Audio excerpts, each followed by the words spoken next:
Pak Irfan itu mau ada pertemuan dengan saya setelah kemarin kita melakukan supervisi. Kira-kira ada apa ya Pak? Iya, sebelumnya saya mengucapkan terima kasih ya Bu Elis Ya. sudah mau mendengar curhatan saya gitu ya mengenai kemarin kan kita sudah saya terutama saya sudah di supervisi sama Bu Elis. Di situ saya melihat ada beberapa hal yang mungkin bisa dibilang kendala dalam proses pembelajaran gitu. Salah satunya itu masalahnya itu siswa itu kurang antusias ya dalam proses pembelajarannya, terus budaya literasinya itu kurang Bu, itu bagaimana Bu? Ya, oh iya baik.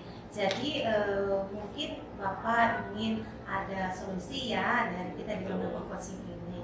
Jadi menurut Bapak nih, Bapak tadi sudah mengungkapkan permasalahan. Kira-kira tujuan dari pertemuan ini apa ya Pak? Bapak mengharapkan apa sih dengan adanya coaching ini? Setelah tadi Bapak menyampaikan bahwa literasi siswa kurang, motivasi siswa kurang. Kira-kira bagaimana Pak tujuan dari pertemuan ini yang Bapak harapkan? Tentunya tujuan yang saya harapkan setelah coaching ini saya ingin ada solusi sih Bu ya dari permasalahan yang saya temui kemarin di lapangan gitu. Tentang mengenai proses pembelajaran, bagaimana anak nanti supaya motivasinya bisa tumbuh gitu kan. Jadi memang saya pengen ada solusi aja Ibu bagaimana gitu untuk tentunya untuk kedepannya saya lebih baik gitu dalam proses pembelajaran. Baik Bapak, mudah-mudahan nanti kita setelah berbicara panjang lebar akan menemukan solusi yang memang diharapkan oleh Bapak. Kira-kira menurut Bapak keberhasilan dari pertemuan ini telah menulis seperti apa ya Pak? Apakah akan ada jawaban yang memang Bapak harapkan setelah menulis seperti apa Pak? Kalau ukur dari hasil ini saya berharap ada solusinya, tentu ada solusi, terus nanti ada perbaikan untuk saya di mana nanti saya dapat merubah proses pembelajaran sehingga minat anak tentunya bisa meningkat gitu Bu. Jadi dari hasil ini terus aspek dari yang dinilai oleh saya itu aspek pembelajarannya itu semua dapat tercapai oleh siswa seperti itu. Iya Pak, memang seperti itu. Jadi sebenarnya sih sudah ada terjawab oleh Bapak secara intinya seperti itu. Nah, saya ingin bertanya kira-kira dari apa yang tadi Bapak katakan, ada kesempatan apa sih yang Bapak miliki sekarang? Bapak mau ngapain gitu? Setelah tadi ada istilahnya garis besarnya Bapak mau melakukan apa gitu. Kesempatan yang Bapak miliki apa Pak? Selain kesempatan besar ini coaching ini ya sama Bu Elis dengan adanya solusi terus berbagi pengalaman dari Bu Elis itu ya, saya memiliki kesempatan intinya saya bisa nanti ke depannya bisa merubah atau bisa menciptakan proses pembelajaran yang interaktif, yang komunikatif, inovatif dan tentunya dapat menantang siswa gitu Bu, dan hasil akhirnya aspek-aspek belajar itu bisa terpenuhi gitu. Wah, hebat sekali ternyata Pak. Bapak sudah tahu banyak tentang itu gitu. Jadi saya tertarik nih ingin melihat kemampuan Bapak tuh. Pencapaian tujuan Bapak itu kira-kira ada di skala berapa ya Pak? Tapi saya sudah melihat Bapak begitu banyak menyampaikan aspek-aspek yang memang ingin dilakukan oleh Bapak gitu. Kira-kira Bapak ada di penilaian berapa nih? Apakah sudah sempurna atau masih harus terus menggali atau bagaimana Pak? Untuk sekarang itu kalau di skala ukur ya Bu ya, Ya. paling saya di sekitar 7 gitu Bu. Karena kenapa? Karena perlu dan saya ingin perlu pengembangan diri gitu ya, perlu belajar mengenai proses pembelajaran seperti apa, terutama di proses pembelajaran gitu. Kalau misalkan saya lihat kemarin dari proses pembelajaran yang disupervisi sama Ibu, Ibu sendiri sudah tahu saya kemarin sudah melakukan survei pembelajaran diferensiasi. Mungkin dari strategi kemarin kalau saya lihat poinnya 5 gitu ya Bu, 2 lagi saya kurang mampu untuk bisa mengenal siswa, mengenal sosial emosional siswa sehingga motivasi belajarnya kurang. Makanya hari ini saya minta Ibu untuk coaching itu supaya dapat solusi dari permasalahan itu. Tentunya nanti capaian skala saya bisa naik gitu Bu, dari 7 bisa sampai 10 mungkin. Ya, baik Bapak. Kemarin saya ketika melakukan supervisi Bapak sudah sangat hebat, cuma memang keterikatan siswa dalam waktu proses pembelajaran itu kurang maksimal, mungkin karena frekuensi pertemuan pembelajaran yang singkat atau apa, nanti akan kita analisa ya Bapak. Tapi ketika kita mau mencari solusi yang terbaik itu tentu saja tidak terlepas dari kekuatan dan kelemahan yang kita miliki. Kira-kira nih saya mau bertanya kepada Bapak, kira-kira untuk mencapai tujuan yang Bapak harapkan tadi, apa sih kekuatan yang Bapak miliki? Kekuatan yang saya miliki itu, saya sekarang sudah mulai melaksanakan proses pembelajaran diferensiasi, terus dari proses pembelajaran pun saya sudah mulai menerapkan model-model pembelajaran yang interaktif. Jadi bukan hanya model saja, tapi ada game-game interaktif yang saya laksanakan di kelas.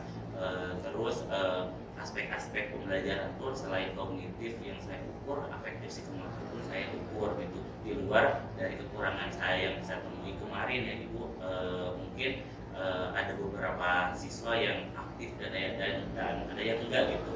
Yang tadi benar kata Ibu sebutkan bahwa jumlah jam saya yang 2 jam per minggu itu saya kurang melakukan pendekatan terhadap siswa, jadi sosial emosionalnya itu tidak tersentuh, kurang terperhatikan gitu Bu sama saya. Makanya saya nanti diinisiatifkan mungkin lebih sering melibatkan siswa dalam pembelajaran sehingga saya bisa mengenal satu persatu kemampuan siswa. Hebat sekali, sungguh hebat Bapak. Ternyata Bapak sudah bisa menganalisis kekuatan yang Bapak miliki ya. Kemudian tentu saja ketika Bapak melaksanakan itu, saya kan sudah punya kekuatan, yakin Bapak mampu melakukan itu. Tetapi tidak terlepas dari namanya hambatan, Pak, pasti ada lah hambatan yang terjadi. Nah, saya ingin tahu kira-kira hambatan apa yang menghalangi Bapak untuk meraih tujuan itu. Hambatannya apa?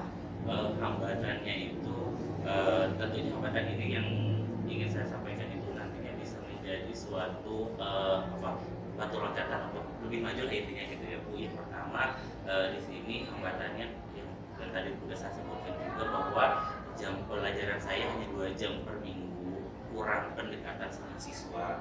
Terus dalam proses pembelajaran pun mungkin saya terlalu fokus ke dalam tahapan-tahapan proses pembelajaran diferensiasinya gitu. Dengan mengecualikan pendekatan secara emosional terhadap siswanya kurang gitu. Jadi saya terlalu fokus aja gitu proses pembelajaran, sedangkan yang dasar intinya pun kurang tersentuh, padahal itu yang lebih penting gitu supaya meningkatkan minat belajar siswanya. Ternyata tidak mudah ya Pak menumbuhkan minat belajar siswa, keterikatan emosional kita sebagai pendidik dengan siswa pada proses pembelajaran itu tidak mudah.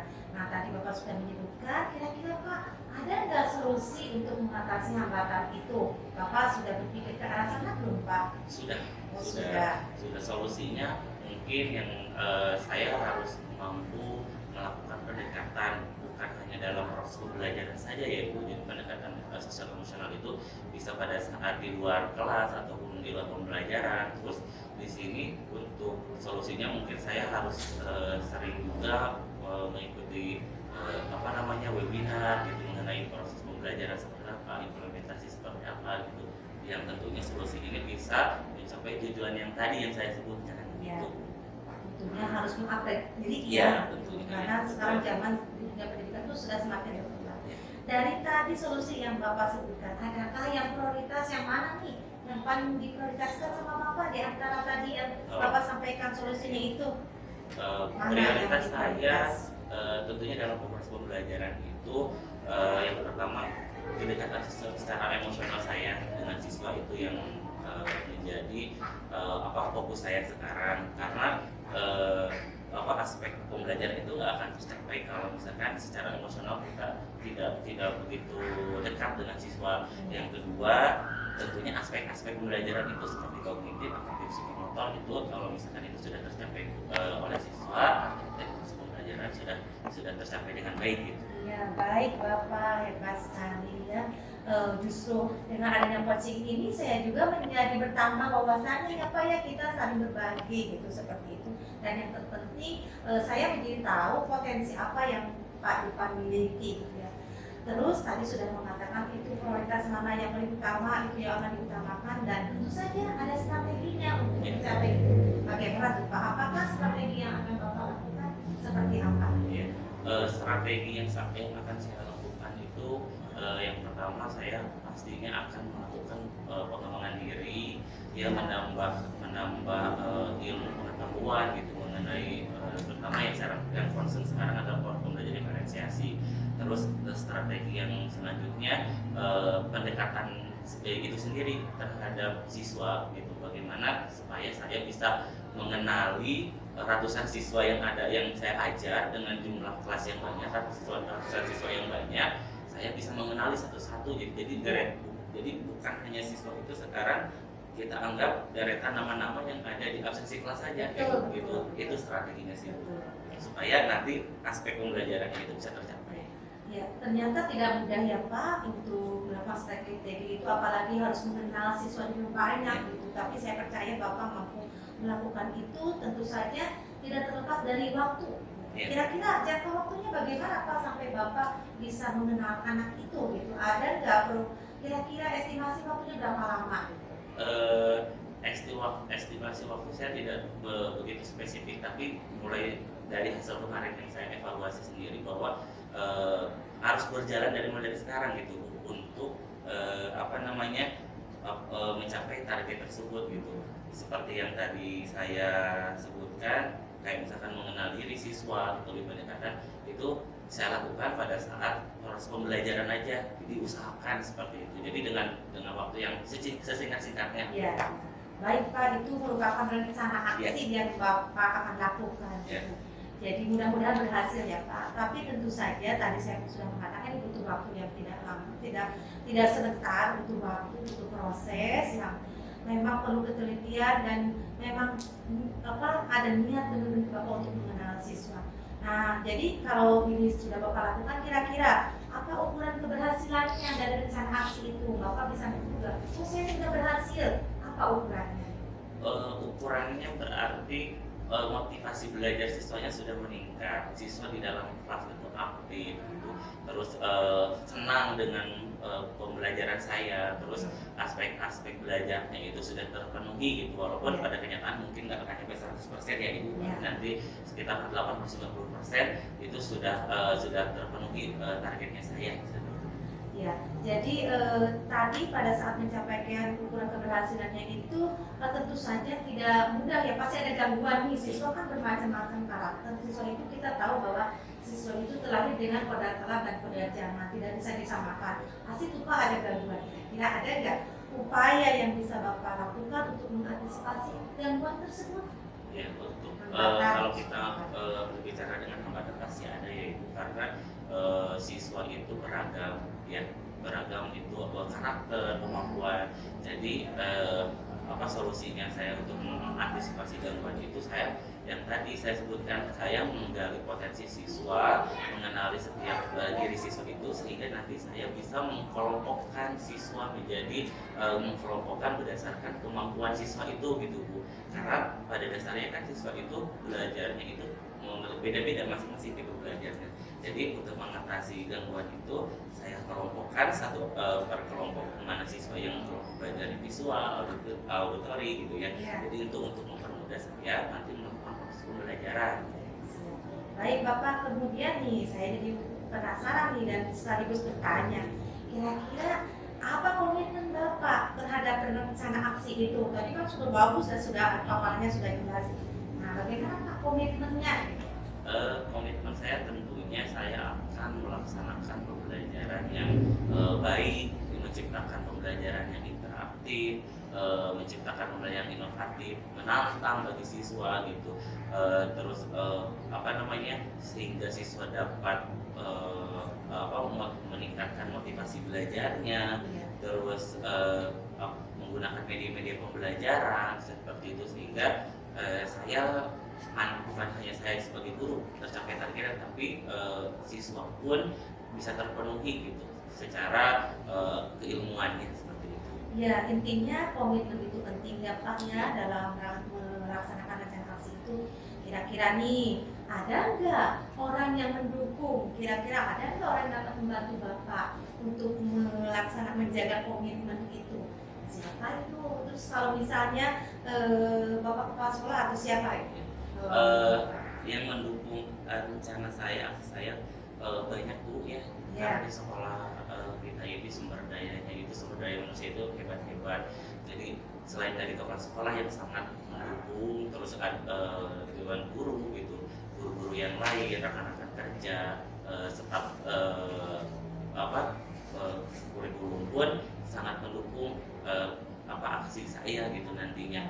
Dengan itu saya pasti bisa melakukan aksi nyata saya gitu, target saya bisa tercapai gitu. Selain itu pun sarana di sekolah pun ikut mendukung untuk mencapai target saya itu. Iya Pak, betul sekali. Jadi intinya kolaborasi itu penting. Ya. Kemudian nih pertanyaan terakhir dari saya, bagaimana dengan tindak lanjut dari sesi coaching ini? Adakah rencana tindak lanjutnya berikutnya? Kapan dan di mana? Apakah mau ada sesi coaching lagi dengan saya atau bagaimana? Ada Bu ya, nanti kita rencanakan habis coaching ini kita akan evaluasi. Nanti saya evaluasi dulu, terus apa yang barusan saya dapatkan dari Ibu nanti saya coba terapkan, terus nanti saya evaluasi. Kalau misalkan ada, nanti kita coaching setelah sekitar 2 mingguan lagi Ibu ya. Jadi nanti saya evaluasi lagi hasil pembelajaran minggu ini, nanti hasil seperti apa, nanti kita coaching lagi gitu untuk menemukan solusi lagi bagaimana nanti tindakan ke depannya. Ya, baik Pak Irfan, sungguh menarik coaching kita hari ini. Semoga dengan adanya coaching ini bisa ada satu solusi untuk menyelesaikan permasalahan yang Bapak hadapi. Kemudian dengan coaching ini Bapak bisa menggali potensi yang Bapak miliki. Terima kasih Pak. Selamat siang. Terima kasih. Wassalamualaikum warahmatullahi wabarakatuh. Waalaikumsalam.